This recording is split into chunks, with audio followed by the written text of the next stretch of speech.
FBM is Fowler Boulder Mitchell. We're a studio consisting of architects, planners, interior designers, and technologists, and we're in Halifax, Nova Scotia. Why live, work, grow? The modern city, in many ways, tries to segregate things a little bit. People living in one part of the city and working in another part. So it's actually bringing them all together, bringing nature into spaces, incorporating the growing.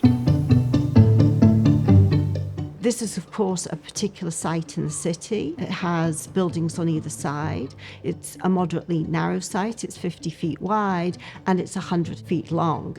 We wanted to do lots of things with that. We wanted to bring daylight into all the spaces. You can only have openings on the two ends of your property. So by designing it as studio spaces and then on the two sides having all the spaces such as bathrooms, elevators, stairs and meeting rooms, what we were able to achieve was bringing a lot of daylight into spaces.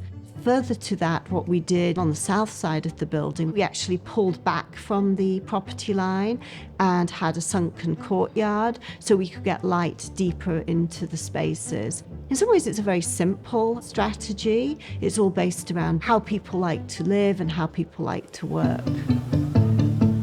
On the roof of this building, we have a garden.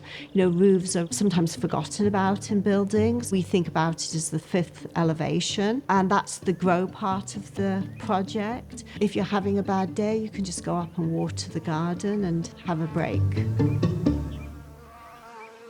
Cunard Street Live, Work, Grow engages with material research and it investigates a material in Atlantic Canada that has not been used a great deal, and that is mass timber.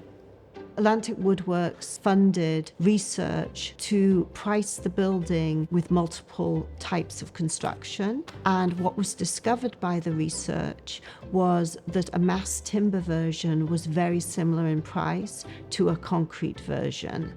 While clients are often interested in going with mass timber, they are often fearful that it's going to be too expensive or it's too difficult. Really, what this project enabled us to do is to start to de-risk the industry and really build a lot of knowledge surrounding how you can do a project of relative complexity. And I think people are impressed by how really rewarding it is to be in a wood building.